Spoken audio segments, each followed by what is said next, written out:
Hi everyone, मेरे YouTube channel में आपका स्वागत है।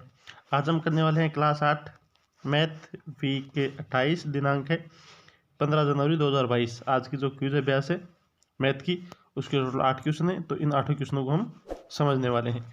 सबसे पहले प्रश्न है, 1 से 10,000 तक कितने पूर्ण घन होते हैं। तो पूर्ण घन का मतलब है, जैसे 2 है, 2 का घन कितना होता है, 8 होता है। तो 8 क्या है, एक पूर्ण घन संख्या है। ऐसे 3 का घन कितना होता है, 27 होता है। तो 27 भी क्या है, एक पूर्ण घन संख्या है। इस प्रकार हमें 10,000 तक बताने कि कितनी संख्याएं हैं वो पूर्ण घन होती हैं। तो यहाँ पर 21 का जब हम पूर्ण घन करते हैं तो ये आता है 9,261।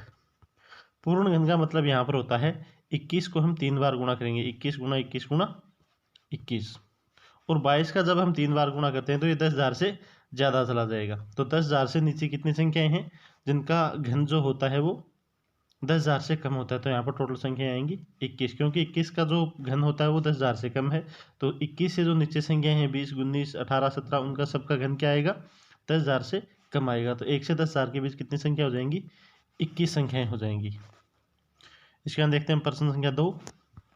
प्रश्न संख्या 2 आपको दिया गया है, एन को पूर्ण घन कहा जाता है जहाँ पर पूर्णांक एम। तो एन को हम पूर्ण घन कहेंगे तो क्या हो जाएगा, एम की घात 3। 3 को क्या कहते हैं, हम घन कहते हैं। तो इसका आंसर हो जाएगा एन बराबर एम की घात 3। अगला है, समसंख्या का घनमूल हमेशा। तो समसंख्या है, समसंख्या का घनमूल हमेशा समसंख्या ही रहेगा। विषम संख्या का घनमूल हमेशा क्या रहेगा, विषम संख्या हो जाएगा। समसंख्या का घनमूल समसंख्या रहेगा। अगला क्वेश्चन देखते हैं, समसंख्या का घनमूल हमेशा क्या रहेगा, समसंख्या। अगला है, निम्नलिखित में से कौन सी संख्या 675 से गुणा करने के बाद ऐसी संख्या देती है जिसका घनमूल एक प्राकृत संख्या है। यानी 675 के हमें टुकड़े करने हैं इस तरीके से। सबसे पहले इसमें 3 का भाग जाता है 225 बार, फिर 3 का देंगे 75 बार, फिर 3 का देंगे 25 बार, 25 में जाएगा 5 का 5 बार, और फिर 5 में देंगे 5 का तो 1 बार जाएगा। तो 675 के जब हम गुणनखंड करते हैं तो 3 कितनी बार आ गया यहाँ पर, 3 बार, और 5 कितनी बार आया है इसमें, 2 बार। तो 675 को हम किससे गुणा करेंगे, ताकि घनमूल निकालने के लिए 3 का समूह बन जाए। जैसे 3 का समूह है ये बन गया, इसी प्रकार में 5 का भी 3 का समूह बनाना है, यानी 5 3 बार आना चाहिए। तो हम इसको संख्या को गुणा किससे करेंगे, 5 से गुणा करेंगे। तो ये 5 का समूह है, 3 का समूह पूरा बन जाएगा। तो इसको गुणा किससे करेंगे, हम 5 से गुणा करेंगे। अगला क्वेश्चन देखते हैं, इनमें से कौन सी पूर्ण घन संख्या है। तो पूर्ण घन संख्या हम इनके सभी के टुकड़े करेंगे और इसका घन निकालेंगे। तो 3375 जो होता है इसका पूर्ण घन होता है, क्योंकि 3375 के जो गुणनखंड होते हैं वो ये होते हैं 3 गुणा 3 गुणा 3 गुणा 5 गुणा 5 गुणा 5।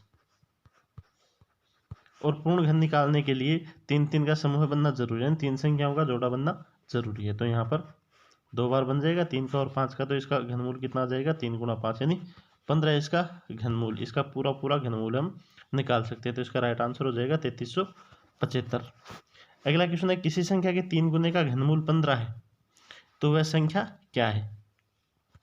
तो देखिए, किसी संख्या के 3 गुने का घनमूल 15 है, तो अभी हमने 15 घनमूल निकाला है। तो 15 का घन कितना होता है, 3375।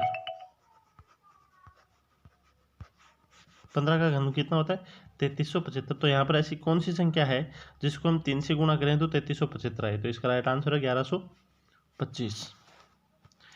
नेक्स्ट क्वेश्चन है, सबसे छोटी हार्डी रामानुज संख्या कौन सी है। तो देखिए, हार्डी रामानुज संख्या क्या होती है। तो सबसे छोटी हार्डी रामानुज संख्या है 1729। उसके बाद में हार्डी रामानुज संख्या है 4104 भी होती है। उसके बाद में ये हैं तो तीनों ही हार्डी रामानुज संख्या, लेकिन सबसे छोटी यहाँ पर 1729। अब हार्डी रामानुज संख्या क्या होती है, ऐसी सबसे छोटी संख्या या ऐसी संख्या जिसको दो घनों के योग के रूप में दो भिन्न प्रकारों से हम व्यक्त कर सकते हैं। जैसे 1729 है, इसको हम 12 की घात 3 प्लस 1 की घात 3 भी लिख सकते हैं। और 1729 को हम 10 की घात 3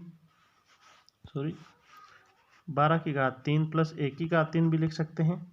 और इसको हम 10 की घात 3 प्लस 9 की घात 3 भी लिख सकते हैं। क्योंकि 12 की घात 3 करेंगे तो कितना आता है 1728, और 1 की घात 3 करेंगे तो 1, तो कितना हो गया 1729। और इसी प्रकार 10 की घात 3 कितना होता है 1000 होता है, 9 की घात 3 कितना होता है 729 होता है।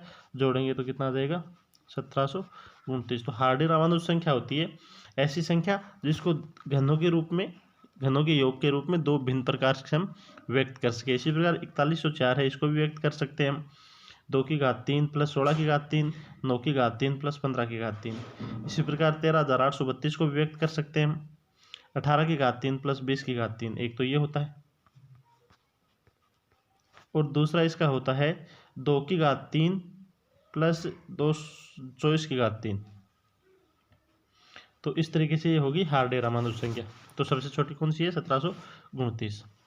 अगला क्वेश्चन 9261 के अभाज्य गुणनखंड के सही समूह को चुनिए। तो 9261 के गुणनखंड आएंगे ये 7 गुणा 7 गुणा 7 गुणा 3 गुणा 3 गुणा 3। तो आज के होमवर्क के टोटल 8 क्वेश्चन थे, जिसके आंसर हमने देख लिए हैं। मिलते हैं अगले वीडियो में, तब तक के लिए धन्यवाद।